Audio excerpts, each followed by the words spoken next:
नांदेड जिल्ह्यातील नायगाव तालुक्यातील नरसी येथील अपंग निवासी विद्यालयात राष्ट्रसंत गाडगे महाराज यांची जयंती मोठ्या उत्साहात साजरी करण्यात आली। संत गाडगे महाराज यांच्या प्रतिमेस रामतीर्थ पोलीस ठाण्याचे सपोनी श्रीधर जगताप यांनी पुष्पहार अर्पण करून अभिवादन केले। मागील 15 वर्षापासून डेबुजी फोर्सचे प्रदेशाध्यक्ष कैलास तेलंग टेभुर्णीकर हे राष्ट्रसंत गाडगे महाराज यांच्या जयंतीचे औचित्य साधून दरवर्षी वेगवेगळ्या शाळांमध्ये विद्यार्थ्यांना वह्या, पेन, खाऊ वाटप करून जयंती साजरी करतात।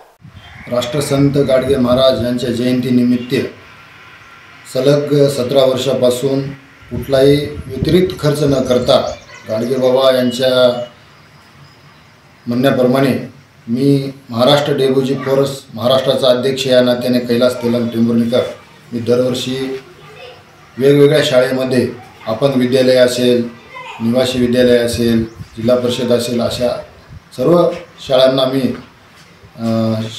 शालेय साहित्य वाटप व खाऊ वाटप दरवर्षी करत असतो।